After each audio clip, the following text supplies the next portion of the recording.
ఐటీలో ఎంట్రీ కావాలా? Trainee software engineer గా అజా కోడింగ్ ట్యూటర్ లో 2 వీక్స్ ట్రయల్ పీరియడ్ లో వెంటనే చేరండి.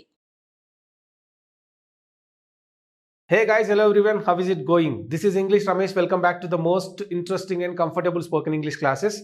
Well, ఈ రోజు క్లాస్లో నేను ప్రతిరోజు చేసే పని, ప్రస్తుతం చేసే పని, ఈ రెండింటికి మధ్యలో డిఫరెన్స్ చాలా సింపుల్గా ఎలా చెప్పాలి అనేది మన చుట్టూ జరుగుతున్న ఎగ్జాంపుల్స్ని తీసుకొని రియలిస్టిక్ ఎగ్జాంపుల్స్తో సింపుల్గా చెప్పే ప్రయత్నం చేస్తాను. ఆన్లైన్ క్లాసెస్ కోసం ఈ నెంబర్కి మెసేజ్ చేయండి. Let me get in to the class, right?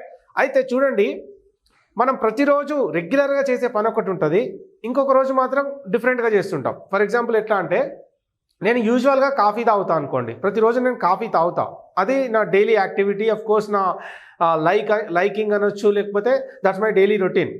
కానీ ఇప్పుడు టీ తాగుతున్నా, ఓకే? ఈ విధంగా ప్రతిరోజు నేను న్యూస్ పేపర్ చదువుతా, కానీ ఈరోజు న్యూస్ చూస్తున్నా. ఇలా అంటే రోజు రెగ్యులర్గా చేసే యాక్టివిటీస్ ఎట్లా ఉంటాయి, ప్రస్తుతం చేస్తున్న యాక్టివిటీస్ని ఇంగ్లీష్లో ఎలా చెప్పాలి అనేది చూద్దాం. ఓకే గైస్, ఎగ్జాంపుల్ తీసుకుంటే కనుక, యూజువలీ ఐ వాచ్ మూవీస్, నేను రెగ్యులర్గా మూవీస్ చూస్తా. Okay, that's my hobby. I watch movies regularly, నేను ప్రతిరోజు కూడా మూవీస్ చూస్తా. ఇప్పుడు ఏం చేస్తున్నా అంటే, ఐఎమ్ వాచింగ్ క్రికెట్, ఇప్పుడు నేను క్రికెట్ చూస్తున్నా. ఓకే, ఇప్పుడు మాత్రం నేను క్రికెట్ చూస్తున్నా, బట్ రెగ్యులర్గా నేను ఏం చూస్తా? I watch movies.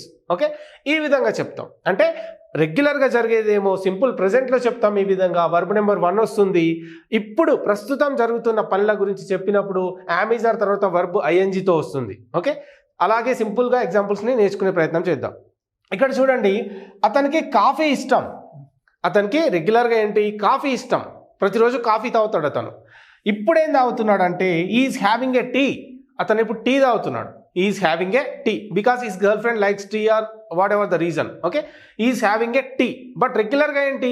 He likes coffee. అతను కాఫీని ఇష్టపడతాడు. Well, she likes books. ఆమె యూజువల్గా ఆమె బుక్స్ని లైక్ చేస్తుంది. ఓకే, ఇక్కడ మీరు అబ్జర్వ్ చేస్తున్నారో లేదో, హీ షీ ఇట్ వచ్చినప్పుడు వర్బ్తో ఎస్ వస్తుంది అనేది మనం రెగ్యులర్గా చెప్పుకుంటూనే ఉన్నాం. అది మన మైండ్లో న్యాచురల్గా ఫిక్స్ అయిపోవాలి, ఇంజెక్ట్ అయిపోవాలి. వెల్, షీ లైక్స్ బుక్స్ అంటే ఆమెకి బుక్స్ అంటే ఇష్టం యూజువల్గా. కానీ షీ ఈజ్ వాచింగ్ మూవీస్, ఇప్పుడు ఆమె ఏం చేస్తున్నది? మూవీస్ చూస్తున్నది. She is watching movies. Okay, fine. ఇక్కడ దే ప్లే క్రికెట్, ఇక్కడ ఎస్ రాలేదు, ఎందుకంటే దే అంటే మోర్ దాన్ 1 పర్సన్ ప్లూరల్ కాబట్టి ఇక్కడ ఎస్ రాదు అనేది గుర్తుపెట్టుకోవాలి. దే ప్లే క్రికెట్, మామూలుగా అయితే వాళ్ళు క్రికెట్ ఆడతారు, కానీ ఇక్కడ ఏం ఆడుతున్నారు వాళ్ళు? దే ఆర్ ప్లేయింగ్ ఫుట్బాల్, వాళ్ళు ఫుట్బాల్ ఆడుతున్నారు ఇప్పుడు. ఓకే, ప్రతిరోజు వాళ్ళు ఆడేది ఏంటి? Cricket. They play cricket regularly. ఇప్పుడేంటి? దే ఆర్ ప్లేయింగ్ ఫుట్బాల్, వాళ్ళు ఫుట్బాల్ ఆడుతున్నారు. ఈ విధంగా చెప్పాలి డిఫరెన్స్ అనేది. ఓకే, కమింగ్ హియర్, ఇక్కడ చూడండి, రోజు ఆమె ఆఫీస్కి లేట్ వస్తుంది, రోజు లేట్గా వస్తుంది, కానీ ఇప్పుడు మాత్రం టైంకి వస్తున్నది అనేది 2 ఎగ్జాంపుల్స్ ఉన్నాయి. మనకు తెలుసు షీ, ఇక్కడ మనం షీ కాబట్టి వర్బ్కి ఎస్ యాడ్ చేస్తున్నాం.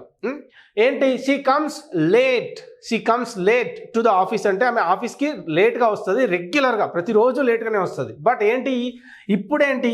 షీఈ్ కమింగ్ ఆన్ టైం, ఆమె ఇప్పుడు టైంకి వస్తున్నది అని చెప్పడానికి షీఈ్ కమింగ్ ఆన్ టైం, ఈ విధంగా చెప్తాం. అలాగే హీ స్పెండ్స్ మనీ, అతను మనీ ఖర్చు చేస్తాడు, అది అదొక అలవాట్లాగా అయిపోయింది. ప్రతిరోజు అతను ఘోరంగా ఖర్చు చేస్తాడు మనీ. అతను he spends money, he spends lot of money. ఇక్కడ ఏంటి? ఇప్పుడు ఏం చేస్తున్నాడు అతను? హీ ఈజ్ సేవింగ్ మనీ, అతను మనీని సేవ్ చేస్తున్నాడు ఇప్పుడు. ఓకే, ఇప్పుడు చేస్తున్నాడు, అది ఇప్పుడు జరుగుతున్న పని. అదేవిధంగా you write stories, usually you write stories అంటే నువ్వు స్టోరీస్ రాస్తావు, రైట్? కానీ ఇప్పుడు ఏం చేస్తున్నావు అంటే, you are writing a poem, నువ్వు ఇప్పుడు ఒక poem రాస్తున్నావు.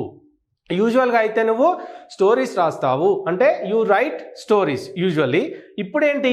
You are writing a poem అంటే ఇప్పుడు నువ్వు పోయం రాస్తున్నావు. ఈ క్లాస్ ఇంటెన్షన్ ఏంటంటే, మనకి డిఫరెన్స్ అనేది తెలియాలి. ఎట్లా? ప్రతిరోజు మనం చేసే పని ఏంటిది, ప్రస్తుతం మనం చేస్తున్న పనుల్ని ఎట్లా చెప్పాలి అనేది మనకు తెలియాలి. ఇక్కడ ఈసీ ఇట్ వచ్చినప్పుడు మాత్రం, ప్రతిరోజు చేసే పనులకి ఈసీ ఇట్ వచ్చినప్పుడు మాత్రం వర్బ్కి ఎస్ వస్తుంది. ఓకే, మిగతా వాటితో అవసరం లేదు. ప్రస్తుతం జరుగుతున్న పనుల గురించి చెప్పాలంటే ఐతో యామ్ వస్తుంది, ఈజ్ అనేది హీ సీడ్తో, మిగతా అందరితో కూడా ఆర్ని యూజ్ చేసి చెప్పడం జరుగుతుంది. Okay guys.